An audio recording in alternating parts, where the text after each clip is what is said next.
Bonjour et bienvenue à Solas en français.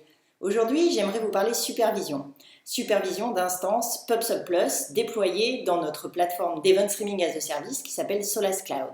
Mais avant de parler monitoring, un petit rappel sur Solas Cloud. Solas Cloud est une plateforme d'Event Streaming as a Service.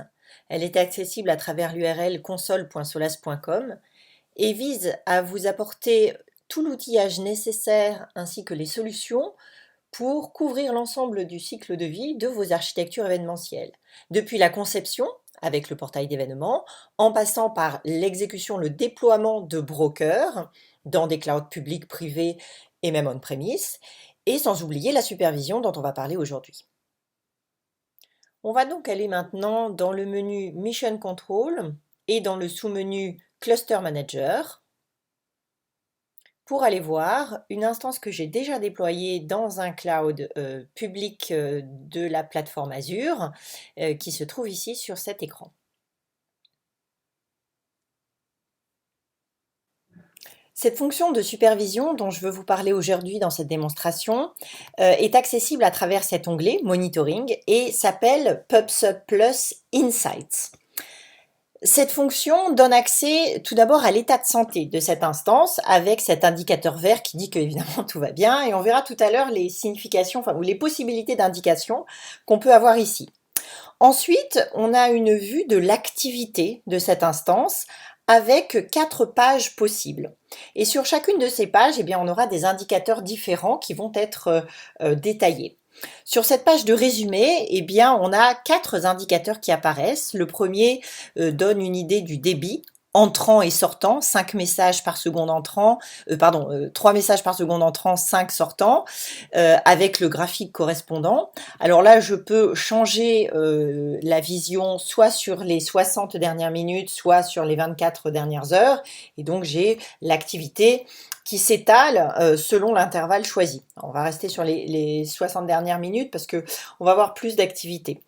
Alors, autre critère intéressant, hein, c'est le volume des messages en bytes par seconde, entrant et sortant. Donc, vous voyez que là, on a qui correspond hein, aux 5 messages par seconde sortant. Donc, on a un petit peu plus de volume sortant parce qu'on a plus de consommateurs que de producteurs. L'indicateur des messages discardés peut avoir du sens pour un administrateur, puisque là on voit dans cette démonstration que j'ai préparée qu'on a à peu près 3000 messages qui sont discardés. Ça pourrait correspondre à une application qui n'est pas disponible ou bien qui a été arrêtée pendant un certain temps. Et enfin,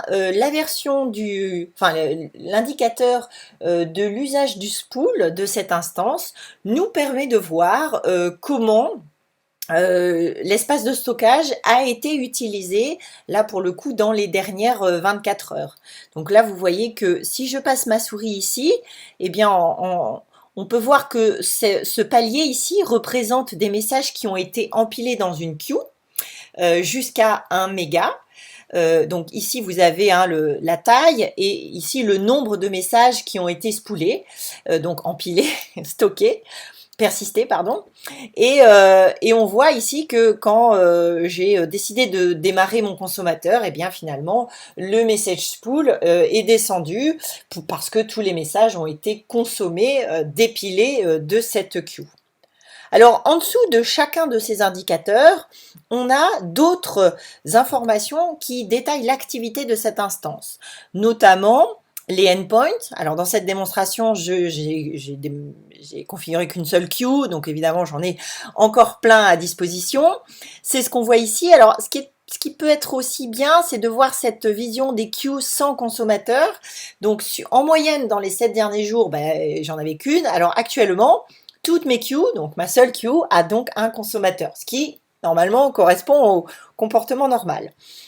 La vision des protocoles utilisés, hein, là aussi intéressant à voir puisqu'on a rapidement la vision des protocoles donc MQTT, SMF qui sont en cours dans cette démonstration. Alors, si on regarde les autres pages à disposition, vous allez retrouver les Connections by Protocol, donc avec les 2 connexions MQTT, les 5 SMF, et l'usage du dernier jour et de quand, par exemple, ces connexions MQTT sont apparues, hein. Donc, vous voyez qu'hier, elles n'étaient pas là, on n'avait que du SMF, et puis ce matin, j'ai décidé de démarrer 2 consommateurs MQTT, et on les voit apparaître ici. On a encore une fois un peu plus de détails sur l'usage des messages persistés avec les flots entrants et sortants. Et puis, dernière vue sur l'état des souscriptions, donc global sur cette instance, et le détail des souscriptions locales et uniques. Dernière chose que je voudrais vous préciser sur cette démonstration, c'est la possibilité de configurer des notifications. Alors, pour les notifications, vous devez aller dans le détail de votre profil. Donc, vous allez dans Account Details.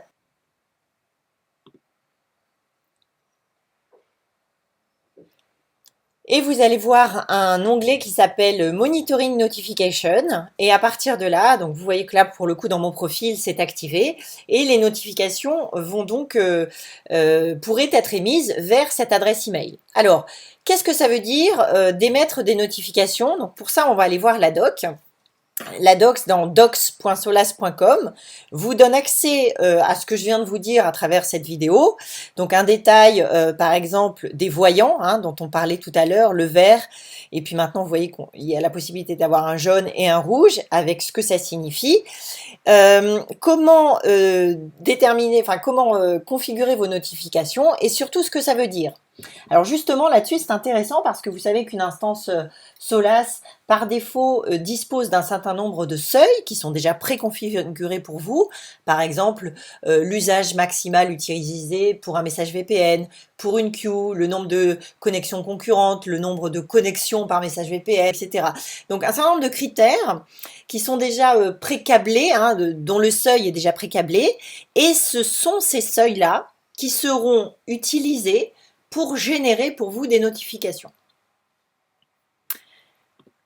Voilà, ça termine cette brève démonstration, cet aperçu de PubSub Plus Insight, ou encore cette nouvelle fonction de supervision d'une instance PubSub Plus déployée à travers Solas Cloud. Comme d'habitude, si vous avez des questions, des commentaires, n'hésitez pas à me les envoyer à magali.boulet@solas.com. Merci, au revoir.